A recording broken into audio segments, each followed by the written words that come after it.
한 20대 초반 정도 되는 한 목사님이 있었습니다. 미국인 목사님이죠. 그에게 이제 사모님이 있었고 13달, 13개월 된 줄리라고 하는 딸아이가 하나 있었고요. 아직 태어나지 않은 뱃속에 있는 남자아이가 하나 있었습니다. 근데 이 부부가 1961년에 아이다호 동남쪽에 아주 조그마한 교회를 이제 시무하게 되었습니다. 근데 그 교회는 이제 막 시작된 교회이기 때문에 한 2가정 정도 이제 이렇게 출석을 했다고 합니다. 교회에서 사례를 받지 못하고 그 아이다호 주변에 있는 여러 선교 단체가 있는데 그 선교 단체에서 선교 후원금을 모아서 그때 당시로 한 달에 150불 정도를 사례로 선교 헌금을 통해서 살았던 그 시절이었습니다.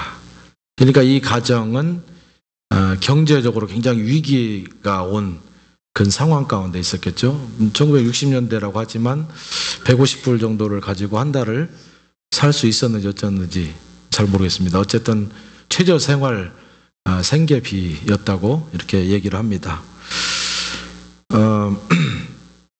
그런데 어느 날 이 부부에게 다른 주에서 연락이 왔습니다. 3명의 대학생들이 여행을 크로스 컨트리를 하고 있는데 어느 날에 당신 집에 가고자 합니다. 우리가 그 지역을 지나가게 될 때 당신 집에 잠깐 들러서 좀 묵고 가기를 원하는데 좀 허락을 해주셨으면 좋겠습니다. 이렇게 연락이 왔다고 합니다.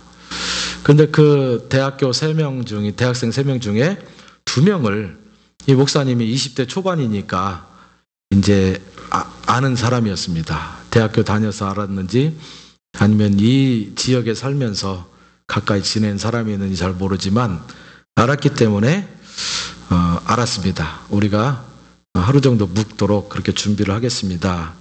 이제 이렇게 이야기를 했다고 합니다. 그런데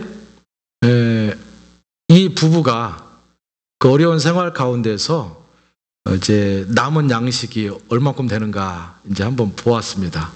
얼마 있으면은 이제 이 손님들이 3명이 오게 되니까 그럼 우리가 어떻게 잘 대접을 할 것인가 생각을 하면서 가지고 있는 양식을 다 뒤져 보았더니 몇 개, 감자 몇 개 하고 그로서리 몇 개 하고 얼마쯤 하고 그 다음에 통닭이 한 마리가 냉장고에 있는데 됐다, 이 정도면 됐다.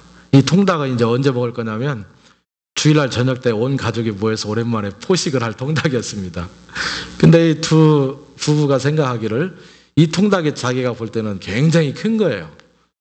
그가 더 이상 뭐 살 돈도 없지만 이 정도 가지고 충분하게 3명을 먹일 수 있고 통닭이 크기 때문에 통닭 요리를 다 해놓으면 그 중에 절반 정도를 손님이 먹을 거고 나머지 절반이 남기 때문에 주일날 저녁 때 우리가 포식할 것이다.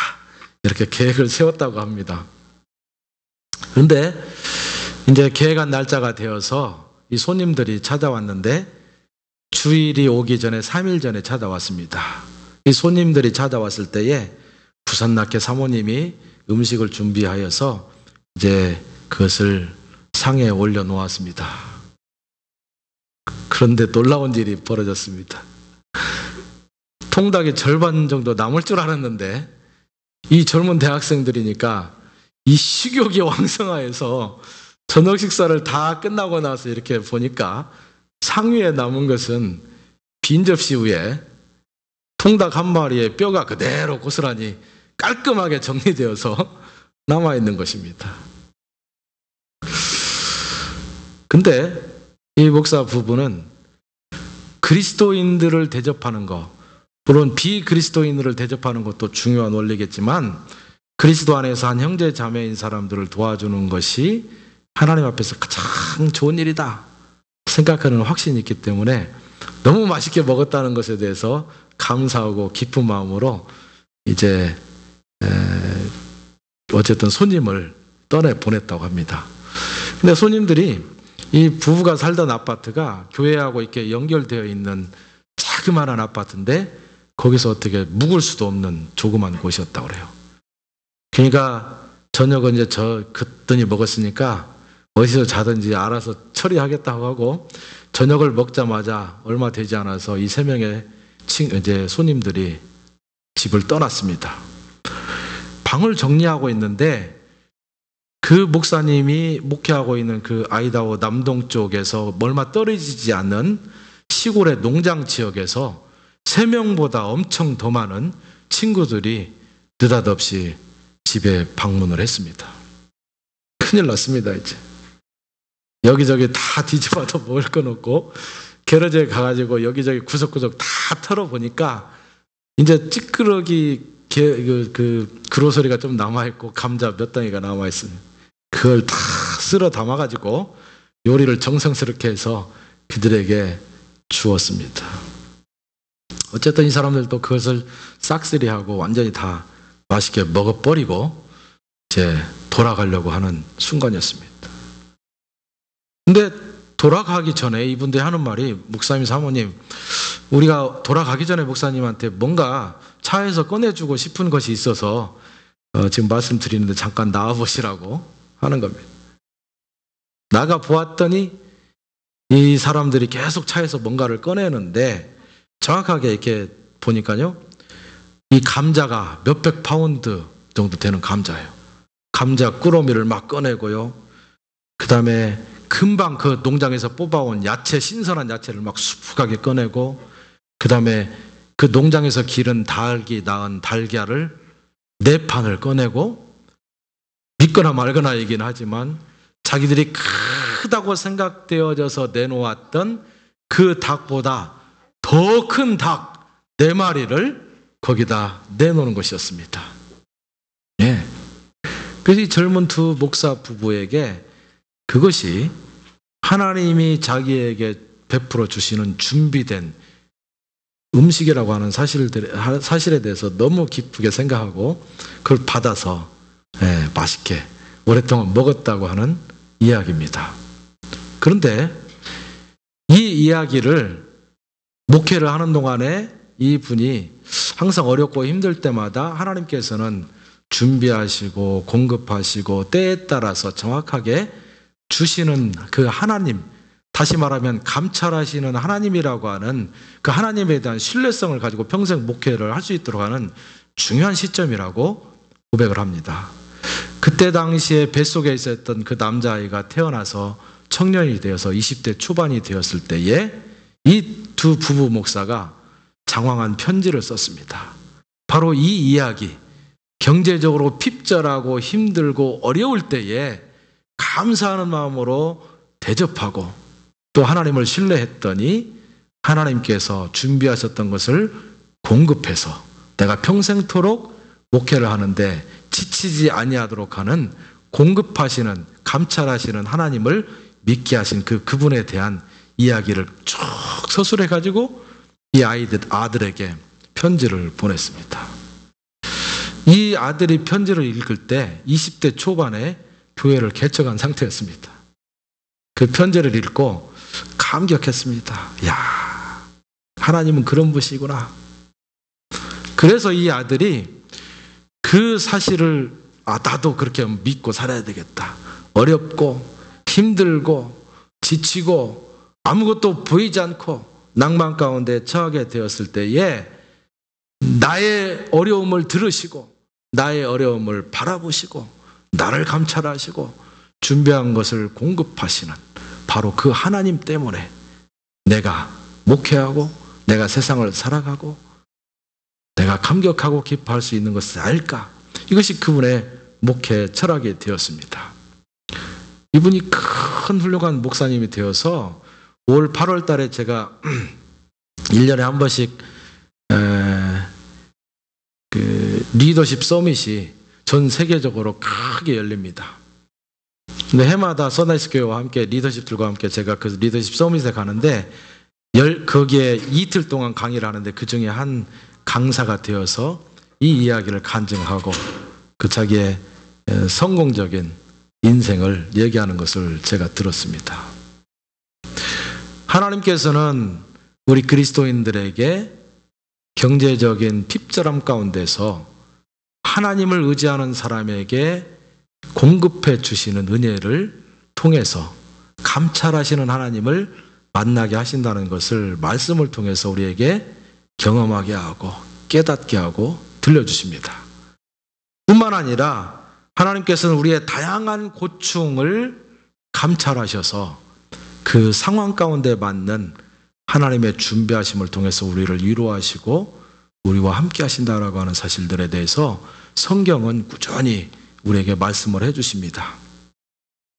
오늘 우리가 읽은 이 말씀도 바로 그와 같은 이야기입니다. 하나님께서 광야에게 모세를 부르셔서 광야를 통과할 때 필요할 때마다 하나님께서는 모세를 통해서 이스라엘 백성들에게 준비했던 것을 공급하셨던 것을 우리는 성경 말씀을 통해서 보게 되었습니다. 물이 없을 때 물을 공급하시고 고기 없을 때는 고기를 공급하시고 날씨가 뜨거울 때는 구름 기둥으로 보호하시고 저녁 때 춥고 보이지 않을 때는 불 기둥을 통해서 따뜻하게 하고 앞길을 보여주는 그 준비하시고 공급하시는 하나님의 은혜를 이스라엘 백성들이 경험하였다는 것을 우리는 잘 압니다. 그런데 사실은 이 이스라엘 백성들이 모세를 통해서 하나님의 공급하심을 경험하기 전에 모세는 이미 하나님이 준비하시고 이스라엘 백성들을 감찰하시는 하나님이라고 하는 사실을 깨닫게 된 계기가 있었습니다. 언제냐면 하나님께서 모세를 처음으로 부르실 때 불이 붙어 있지만 그 붙어 있는 떨기나무가 타들어가지 않는 그 불꽃 떨기 안에서 모세를 부르셨다고 했습니다. 그때 자기 자신의 이름을 모세에게 말씀하시기를 나는 너의 조상인 아브라함과 이삭과 야곱의 하나님이다 라고 이야기하면서 그 다음에 다음과 같이 얘기를 합니다. 내가 애굽에 있는 내 백성의 고통을 정령이 보고 하나님은 눈을 크게 뜨시고 자기 백성들이 어떻게 살아가고 있는가를 살펴보신다는 얘기겠죠. 팔레스타인에 있는 이스라엘 백성들만 굽어 살펴본 것이 아니라 애굽 땅에서 종노릇하고 힘들고 역경 가운데 처해 있었던 그 백성들까지도 감찰하시고 눈을 통해서 보았다는 것입니다. 내가 내 백성의 고통을 청령히 보고 또 그 간역자로 인하여 부르짖음을 듣고, 간역자들이라고 하는 것은 이스라엘 백성들을 노예로 삼아서 그들을 가혹하게 잔인하게 다루고 있는 애굽 사람들이겠죠. 애굽 사람들에 의해서 힘들게 살아가고 있는 그 이스라엘 백성들의 부르짖음을 내가 들었다. 그리고 그 의고를 내가 알았다. 어렵고 힘들고 고통 가운데 처해 있고 삶의 의미를 모르고 포기하고 싶고 좌절하고 절망 가운데 처해 있는 이스라엘 백성들의 그 의고를 하나님께서 알았다고 이렇게 얘기하면서 그렇기 때문에 너를 보내서 그 백성들을 구원하기를 원한다. 이렇게 말씀하셨습니다. 제가 상상해 보면 모세가 이 말씀을 하나님으로부터 들을 때에 그 마음에 짠한 감동이 밀려오면서 눈물을 잠깐 흘리지 않았을까, 이런 생각을 해봅니다. 여러분 한번 생각해 보십시오. 이 말씀을 들을 때에 그럼 모세는 평안했을까? 모세는 40년 동안 광야에서 양 몇 마리 치면서 수모도 받고 단순한 생활을 했습니다. 자기가 가진 재산은 지팡이 하나였습니다. 왜냐하면 이 양들은 자기 것도 아니고 자기의 장인어른 것이었기 때문입니다.